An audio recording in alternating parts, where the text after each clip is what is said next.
Hello everyone! In this video, I'll show you how to check your NatWest card PIN.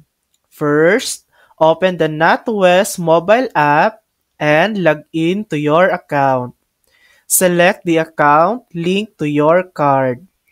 Tap Manage Cards, then choose See PIN. For security, you'll need to authenticate either with your fingerprint, Face ID, or passcode. Once verified, your PIN will appear on screen for a few seconds.